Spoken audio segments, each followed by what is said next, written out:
For someone who's determined she's not doing an arts degree, How many hours you always put into spending arts? time on arts and it's just like, I think you don't know who you are. Yeah, I don't. That's the thing.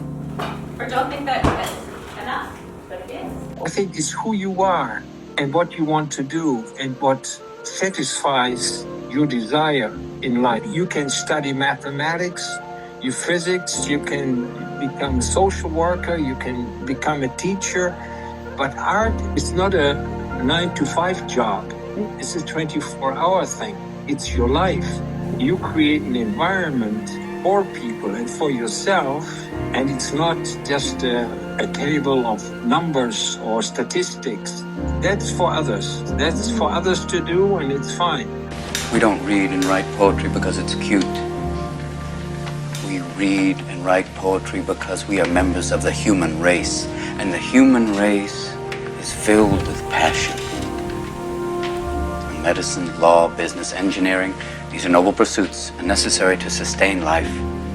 But poetry, beauty, romance, love, these are what we stay alive for. When I was your age, I'd already decided to become an artist.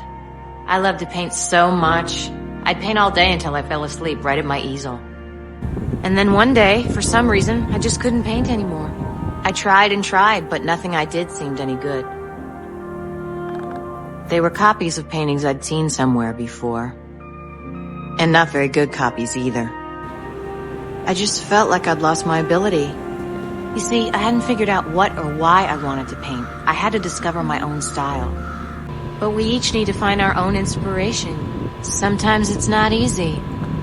It comes down to trying to expose yourself to the best things that humans have done, and then try to bring those things in to what you're doing. I mean, Picasso had a saying, he said, good artists copy, great artists steal. And we have always been shameless about stealing great ideas. Picasso, he said it, art is theft. One time a writer asked the musician David Bowie if he thought he was original. He said, no, I'm more like a tasteful thief. You must be imaginative, strong-hearted. You must try things that may not work. And you must not let anyone define your limits because of where you come from. Your only limit is your soul.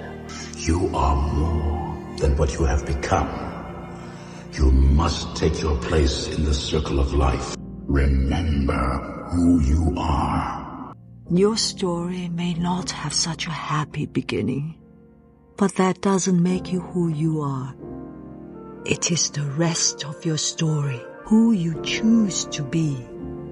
Well, I can understand how you feel.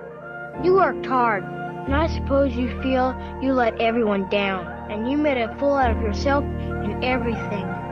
But did you notice something, Charlie Brown? What's that? The world didn't come to an end. Sometimes, your mind plays tricks on you. It can tell you you're no good, that it's all hopeless. But I've discovered this. You are loved and important, and you bring to this world things that no one else can. So hold on. It's time for you to look inward and begin asking yourself the big questions. Who are you? And what do you want? And if you don't know who you are, sit with that. Figure it out. Sit in the discomfort of not knowing yourself. And come back when you have an idea. We perform ourselves every day. We perform the ritual of ourselves, and we have lost ourselves somewhere in that process. Who am I, and what do I like? Who am I might be too daunting of a question. Throw that one out. What do I like? When I was little, what did I gravitate towards? What did I play with? What were some of my favorite movies? My favorite TV shows? Who did I like in those TV shows? What did me and my friends talk about? And how has that evolved into who you are as an adult?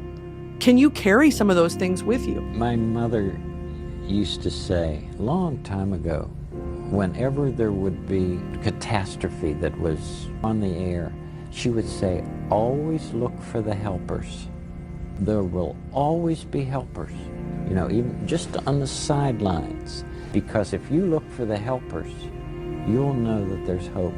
Knowing that art has such potential to heal and to comfort and to offer a reflection or offer a new perspective or a new window into meaning, especially around suffering. And there's plenty of that in the world. I think that can be a challenge, maybe for any artist, to, even before they step into the creation of a work, is that you are confronted with the potential of that work. And that is, it's very difficult. And I think it's easier once you make the conversation with yourself as to, okay, well, what am I trying to make sense of within myself? We consume art to feel closer to humanity. Lean into the humanity behind your art. Lean into the vulnerability, the mess, the imperfections. What do you want to leave this world with? I've written here, artists dare to imagine a different world.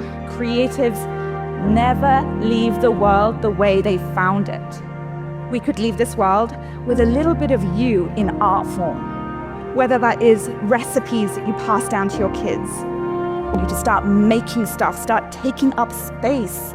Leave a legacy, leave this world with something beautiful. We're human beings, we are just born to create things. What is your legacy going to be, artist?